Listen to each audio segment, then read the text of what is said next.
ako sandali kasi sinundo ko ang ating bisita today. Hello. Guys, Hello, si Doc good morning. Rainier. Si Doc Rainier Umali. Hindi kasi, alam niyo ba?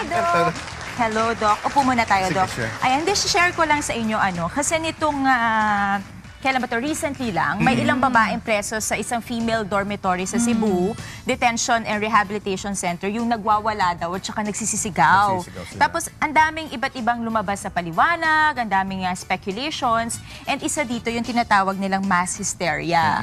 So, ano ba yung mass hysteria and paano ba ito maiiwasan? So, ito nga si Doc Rainier kasama natin para paliwanagan sa atin o paliwanagan tayo kung ano nga ba itong mass hysteria. Ang mass hysteria is a shared, physical or emotional reaction to a situation or instigated by an individual. Usually, may nagsisimula dyan. Parang, minsan, example niyan, merong nasa isang lugar tayo. Pag yung sinabi ng isa, uy, mukhang merong ano dito may gas na naglilik. Maniwala na rin yung iba doon. Pag ako susuka rin lahat sila. You know? Because they share the same idea and belief. Kaya katulad dyan sa nangyari sa Cebu, isa lang dyan ang nag-trigger na para sa sinasapian. Yung term na sinasapian, it's a culture-bound thinking. Na kung yung mga nandun din na naniniwala sila that there is such a thing as sinasapian, yun din ang feeling nila. Pag nagwala yung isa, magwawala na yan lahat.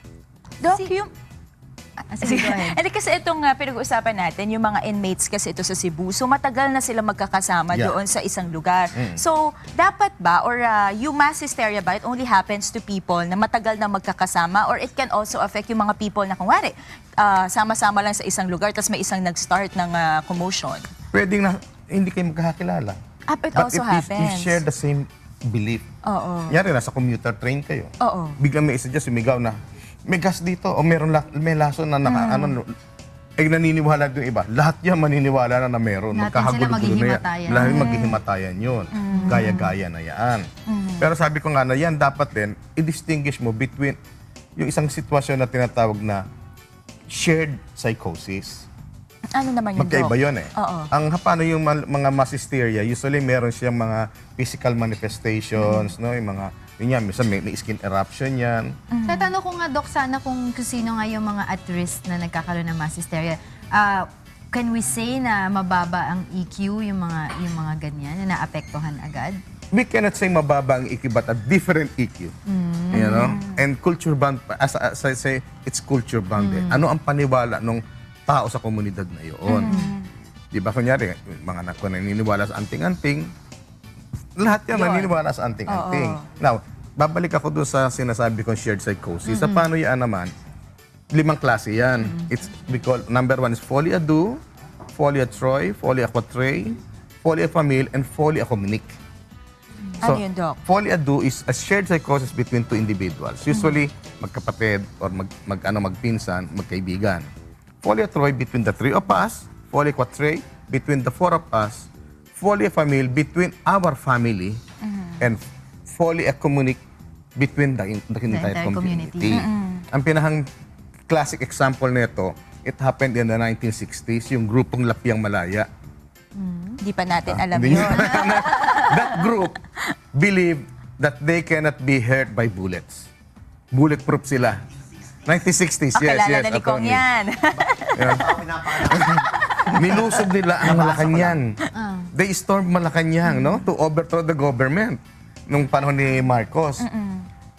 Ang nakadepensa nun sa Malacanang pa, Marines. So, ginamit lang muna blanks.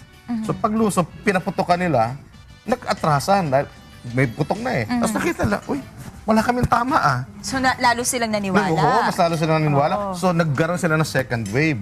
And no second wave, gumamit na ng live bullets. 30 seconds na patay. Oh my God. Again, yung shared psychosis in the community, again, ito naging kaso namin sa NCMH, sa mental. Babae na supposed to be, siya yung killer. Tapos may hinihil siyang supposed to be na possessed. Andun yung komunidad, sa plaza sila, andun yung mga ibang tao, pinanonood kung paano i-exercise niya. So sabi niya, buhusan niya ng gasolina. Yung Yung possessed. wow. So binuhusan na ng gasolina. Sinindihan, hindi Sinindihan. naman. Nako. After, nung makita lang namatay yung tao, tsaka lang nagulat yung pamilya. Hindi yata totoo yung may power ito. Iba, hindi naman ano yun, Doc. Wala namang kinalaman sa hypnosis itong... Mass hypnosis? Oo. Meron din. So parang interrelated Pero to mga lahat to. yan, again, ano yan naniniwala ka kaya ka naaapektuhan. Kaya ito, di ba sabi lang, na minsan ang hirap daw ang lalakas daw nila. Kaya hindi naman talaga actually ganun kalakas yan eh. The point there lang, yung humahawak doon sa, yung magko-contain doon sa mga victims, naniniwala din. Kaya medyo careful sila sa paghawak, baka sapian din sila. Kaya, tingnan mo sa NCMH, sa amin sa mental, kahit anong pagwawala niyan, isang malit lang na aid yan, kaya i-restrain yan. Dahil hindi siya Hindi naniniwala. naniniwala, and meron siyang technique. Oo. Paano, Trained siya to handle the situation. Paano yung sa sitwasyon na yun sa Cebu, mahigit naman ginawa na doon sa mga inmates, hinawakan na sa four limbs, hands, and arms, and legs. Hindi mo yan, mahirapan ka i-contain yan. Because isang struggle lang yan, mabibitawan mo dahil mas mahina yung grab mo kaysa muscle neto eh. Oo. What we do in NCMH is, kung nagbawala yan na nakahiga, hawakan mo sa kilikili, itaas mo, tapos i-headlock mo. Yun yung tamang approach. Yeah. Doc, tanong ko naman, how can you snap out someone sa hysteria? I-restrain nyo lang yan, maya-maya mapapagod na rin yan. You know? And huwag kayong magre-react kay mga tao na sa paligid na apektado rin kayo. Re-reinforce mo yung hysteria nun.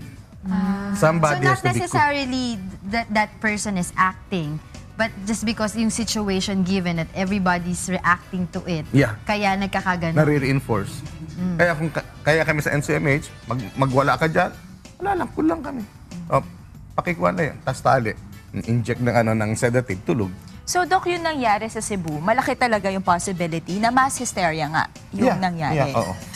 Okay. Pero yun nga lang, kailangan i-evaluate din, baka yan shared psychosis, iba na ang treatment nun. Magkaiba na, gagamutin mo na yung bibigyan mo siya ng gamot. Gamot. Pero meron din nadadaan sa therapy lang session, not necessarily medication. Pag shared psychosis, Hindi, yung Mass pag hindi hysteria? shared, yung isang tao Oh, lang yung yung mass hys- nag-create. yeah. Pwede siya Pwede therapy. through, through therapy lang yan. Talking, ganon. Oo. Paano naman ito maiiwasan, Doc? Kasi like ito, parang lagi pa rin naman silang magkakasama sa isang room, sa isang cell, ano? Paano maiiwasan para maulit? Preferably, pag-iwahiwalayin mo muna sila. For a time. For a time, oo. So how long ang ideal? Well, mga 3 months nahiwalay sila. And then Medyo obserbahan. matagal din. Kung titignan mo kung magkakaroon to ng mga psychotic fits or episodes. Pag nagkaroon ng kanon, treatment na ang kailangan. So pag kami may mga ganyang situation, lalo na kami, wala namang kaming knowledge about it. So it's better na tumawag agad ng doktor kaysa mag-self-diagnose sila. Huwag kang mag-react. Huwag kang magpakita ng takot, no? Huwag kang magpakita ng atubili. Mas lalo silang Nare-reinforce. Nare-reinforce. Oo. Kailangan somebody has to be cool sa time na yon Cool and calm. para hindi sila masyado mag-ano. Because hysteria sometimes, that's a cry for help eh. Hindi ko na makontrol sarili ko. Somebody has to be cool. To be one na may rational thinking. And makikita mo yan, susubside yan maya-maya. Doc, yung usually yan sa ganyan, sa mass hysteria, yung nag-start nung hysteria na yan, ano, usually ba yan, nag-undergo ba yan ng mga tests? Meron ba kayong mga pinapasagutan Meron. dyan? Dapat yan, yun ang dapat mong evaluate. Yung kung sino yung pinakang parang Pinuno, oo. Yun ang kailangan mong ma-evaluate. Para malaman mo kung meron ba siyang beyond na... The hysterical tendencies. yes. Oo. Baka psychotic na pala yan. Naloko na tayo dyan. Mas lalo niya may apektuhan din. Yung mga ibang psychotic din doon. Baka mas lalong lumala. Mas yung spread Lalo, yung yes, hysteria. oo. Okay. Okay? Ayun. Thank you so much, Okay, Dr. thank you. Rainier Umali. It's been a while, no?